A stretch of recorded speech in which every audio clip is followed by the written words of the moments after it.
आइए देखते हैं आज की सुर्खियां। इस बुलेटिन के प्रायोजक हैं trading Gurukul institute Sonipat. Sonipat police ने कार जीतने का झांसा देकर युवक से लाखों रुपए की धोखाधड़ी करने के मामले में बड़ी कार्रवाई करते हुए 14वें और 5,000 रुपए के इनामी मोस्ट वांटेड आरोपी को गिरफ्तार किया है। पुलिस आयुक्त ममता सिंह आईपीएस के निर्देशन और डीसीपी क्राइम नरेंद्र कादयान के नेतृत्व में क्राइम यूनिट सेक्टर 3 की टीम ने आरोपी अमित पुत्र विनोद कुमार निवासी जिला नवादा बिहार को काबू किया।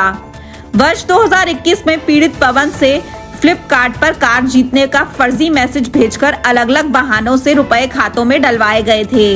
मामले में पहले 13 आरोपी गिरफ्तार हो चुके थे।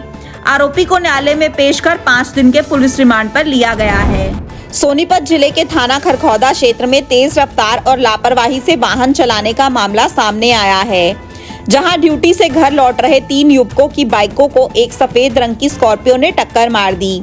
हादसे में गांव सिसाना 2 निवासी अनिल, उसका पड़ोसी अमरजीत और साथी विजय घायल हो गए। पीड़ित अनिल के अनुसार जब वह मटिंडू चौक सिसाना पहुंचे तो सामने से तेज रफ्तार में आ रही स्कॉर्पियो ने उनकी बाइकों को टक्कर मार दी और चालक वाहन समेत मौके से फरार हो गया।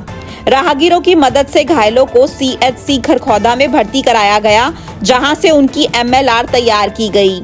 इलाज के बाद अनिल की लिखित शिकायत व मेडिकल रिपोर्ट के आधार पर पुलिस ने भारतीय न्याय संहिता की धारा 281 और 125A के तहत मामला दर्ज कर फरार चालक की तलाश शुरू कर दी है। सोनीपत में सोमवार सुबह अचानक भूकंप के हल्के झटके महसूस किए गए, जिससे कुछ सेकंड तक धरती हिलने का एहसास हुआ और लोग एहतियातन घरों व दफ्तरों से बाहर निकल गए।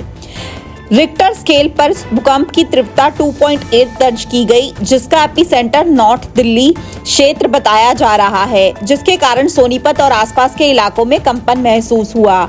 झटकों के बाद कुछ देर तक इलाके में हलचल बनी रही। हालांकि प्रशासन के अनुसार किसी भी तरह के जान माल के नुकसान की कोई सूचना नहीं है।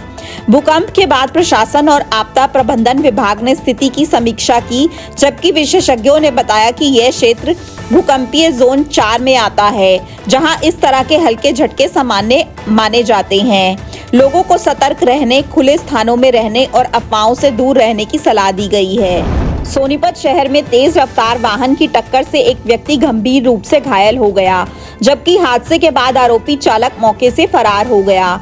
गांव कालूपुर कीर्ति नगर निवासी सुनीता ने पुलिस को दी शिकायत में बताया कि उनके पति संजय रात के समय काट मंडी से घरेलू सामान लेकर घर लौट रहे थे, तभी किसी अज्ञात तेज रफ्तार वाहन ने उन्हें टक्कर मार दी।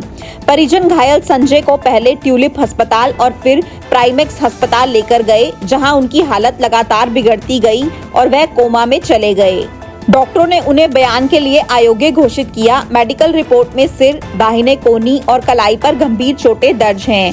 पत्नी की शिकायत एमएलसी और परिस्थितियों के आधार पर थाना शहर सोनीपत ने बीएनएस की धारा 125A और 281 के तहत मामला दर्ज कर पुलिस ने फरार चालक की तलाश शुरू कर दी है। सोनीपत में समाधान शिविरों की प्रगति को लेकर प्रशासन ने सख्ती दिखाते हुए शिकायतों के तुरंत और वास्तविक निवारण के निर्देश दिए हैं। सोमवार को लघु सचिवालय के तृतीय तल पर आयोजित समाधान शिविर में कुल 17 शिकायतें प्राप्त हुई, जिनकी सुनवाई करते हुए सीटीएम डॉक्टर अनमोल ने अधिकारियों को आपसी समन्वय से समयबद्ध, पारदर्शी और प्रभावी समाधान सुनिश्चित करने को कहा। उन्होंने स्पष्ट किया कि शिकायतकर्ताओं को केवल औपचारिक जवाब नहीं बल्कि वास्तविक राहत दी जाए और उन्हें सरकारी योजनाओं की जानकारी भी दी जाए। खरखौदा समाधान शिविर में 10 शिकायतें दर्ज हुई, जिनमें अवैध कब्जा, गलियां बनवाने, परिवार पहचान पत्र और वृद्धावस्था पेंशन से जुड़े मामले शामिल थे। जबकि गन्नौर समाधान शिविर में 7 शिकायतें आई, जिनमें इंतकाल, बिजली विभाग और आय से संबंधित प्रकरण रहे। अधिकारियों को सभी शिकायतों पर तुरंत कार्रवाई करने और गणतंत्र दिवस आयोजन में पूर्ण सहयोग के निर्देश भी दिए गए। गन्नौर विधायक देवेंद्र कादयान ने सोमवार को अपने निजी कार्यालय पर जनता दरबार लगाकर विधानसभा क्षेत्र से आए लोगों की समस्याएं सुनी और संबंधित अधिकारियों को तुरंत समाधान के निर्देश दिए। जनता दरबार में कुल 80 शिकायतें प्राप्त हुई, जिनमें से 65 का मौके पर ही समाधान कराया गया। ग्रामीणों ने पशु अस्पताल की मरम्मत, जल भराव की समस्या, ड्रेनेज व्यवस्था दुरुस्त करने और वाल्मीकि समाज की चौपाल निर्माण जैसी मांगे रखी। विधायक ने कहा कि जनता दरबार का उद्देश्य आमजन की समस्याओं का तुरंत और प्रभावी समाधान करना है तथा सभी शिकायतों को प्राथमिकता के आधार पर निपटाया जाएगा। अगर आप स्टॉक मार्केट सीखना चाहते हैं लेकिन यह नहीं समझ पा रहे कि शुरुआत कहां से करें, तो ट्रेडिंग गुरुकुल इंस्टीट्यूट आपके लिए एक सही और भरोसेमंद जगह है। यहाँ रविंद्र भारद्वाज, जिनके पास 19 साल से ज्यादा का प्रोफेशनल ट्रेडिंग अनुभव है, छात्रों को सीधे रियल मार्केट के जरिए प्रैक्टिकल ट्रेडिंग सिखाते हैं। यहाँ हर टॉपिक रियल चार्ट्स और लाइव मार्केट के उदाहरणों से समझाया जाता है ताकि आप सिर्फ सीखें ही नहीं बल्कि बिना डर के खुद ट्रेड करना भी सीख सकें। आप यहाँ सीख सकते हैं स्टॉक मार्केट बेसिक से एडवांस, फ्यूचर्स और ऑप्शंस, फॉरेक्स और क्रिप्टो ट्रेडिंग। आप अपनी क्लासेस ट्रेडिंग गुरुकुल ऐप पर भी अटेंड कर सकते हैं जो एप्पल स्टोर और गूगल प्ले स्टोर पर उपलब्ध है।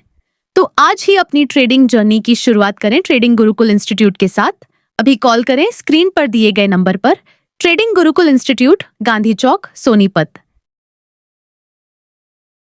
अपने शहर की हर ताजा खबर के लिए हमारे चैनल SNA न्यूज को सब्सक्राइब करें, लाइक करें, कमेंट करें व शेयर करें। बेल आइकन दबाना ना भूलें। हमारे अन्य सोशल मीडिया प्लेटफॉर्म्स पर भी हमें फॉलो करें।